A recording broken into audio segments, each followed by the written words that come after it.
Hi everybody, this is John McCririck and I want to welcome you to episode 5 of the Ask Big Mac show. Now before I get started, I say this every time, make sure you subscribe to my YouTube channel. That's it, YouTube channel, subscribe to that.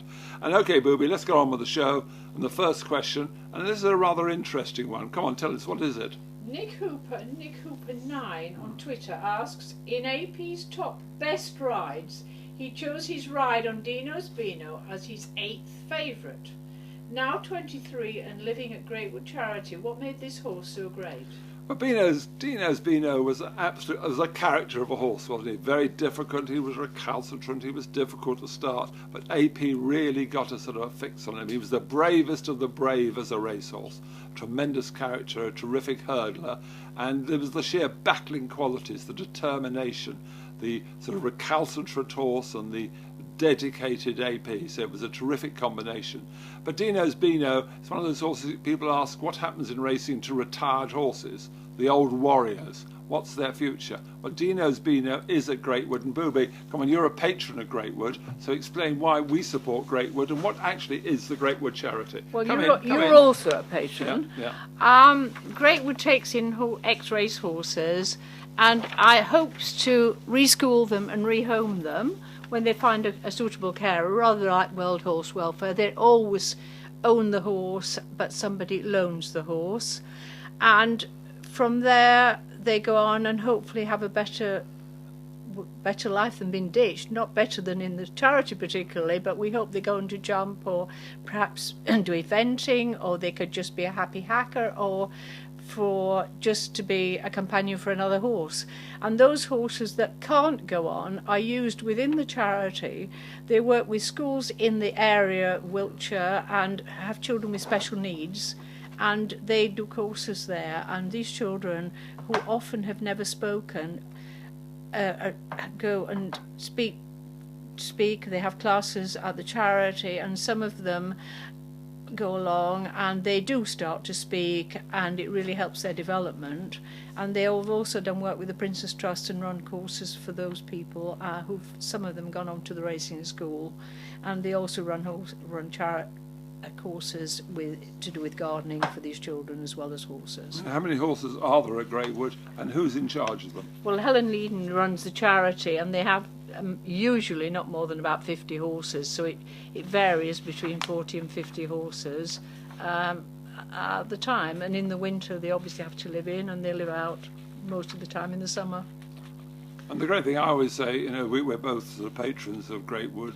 The thing about it is that there are many charities obviously asking for our money, and the cancers and all that kind of thing, the heart charities and the health and the overseas aid and the people suffering around the world, they're all worthy charities. Nobody's saying anything about them. But we're involved in horse racing, and if we don't look after our own warriors, no one else will. So I think it's incumbent upon us. You can give to other charities as we do, but in fairness we look after our own charity, and Greatwood I think stands up as really important, that the old horses, the warriors who we've looked after and loved and have given us so much pleasure, we do our bit for them, while of course supporting other charities as well. Right, Bobby, give us the next question, and it won't be on Greatwood and it won't be on Deano's Beeno. So what's the next one? Neil Florence from Facebook asks, why do bookmakers always savagely cut prices when Pricewise tips a horse, especially when he's in terrible form? All the Racing Post always splashes a big headline when he tips a winner, and nothing when he tips countless losers on the trot. Well, it is a bit unfair though, because he's an extraordinary tipster, Tom Segal, as Pricewise. But I remember when I was doing Channel 4 racing, and obviously, we used to do a paper review there, and virtually every week used to promote and not promote, but say what the Pricewise tip is. And of course, the other hacks were all saying, well, why on earth do you keep on mentioning Pricewise? What about us? The fact is, Pricewise has a huge effect on the betting market. And as the question says there, the prices are virtually always cut. The Pricewise goes and tips. Now, the question about the long losing streak, I had great fun with Pricewise, because at one time I think I gave him 45 or 50 losers, and I was banging on about this on the air. It didn't please them all at the Racing Post, but I said, well, in all the publicity you do get, and he does give some fantastic winners. And I always say, of course, what he's helped to do is help to do away with so many racing tipsters.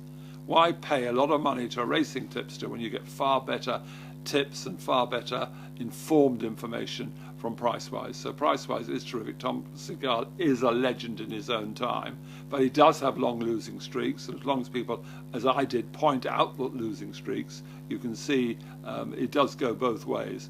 But it's the influence that Pricewise has on the market. Whatever Pricewise tips, the bookmakers know this horse is going to be backed, just because Pricewise has tipped it up. So they take defensive action before the flat comes in. So if it's, to say, a 12-to-1 chance he's gone and tipped, they cut it to 8-to-1. They'll still lay it at the 8-to-1.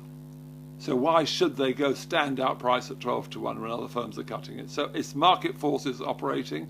It may not be fair, you may not like it, but now, of course, on the internet, you can find out Pricewise tipped by about 8 o'clock the previous evening, on the Friday evening or the midweek evening, before the actual race takes place. So you can find the information early, and the punters are trying to get on at the prices. But that's the power of Pricewise. His record is absolutely remarkable.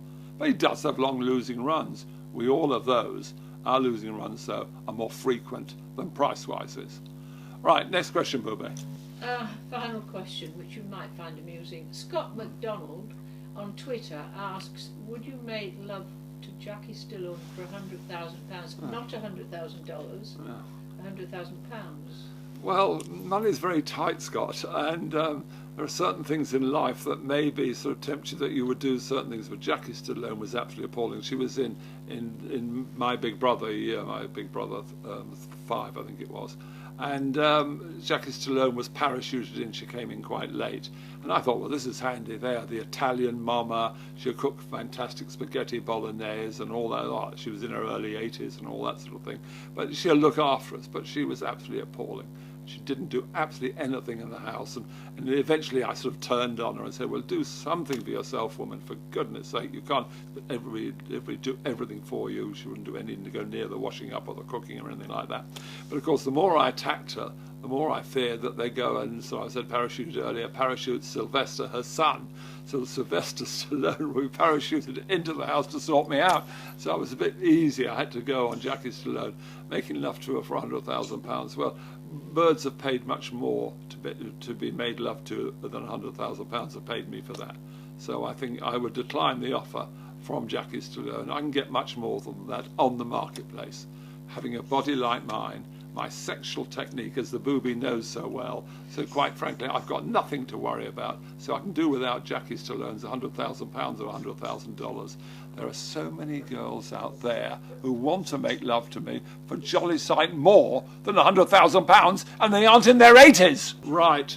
So that's that. So thank you all for watching. Make sure you subscribe to my YouTube channel. No more sex questions, please. Well, one or two will be all right.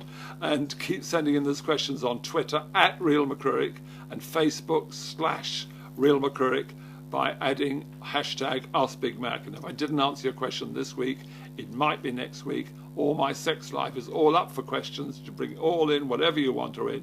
But get your questions in now, and maybe you'll be lucky enough to find out the $200 million question about my sex life.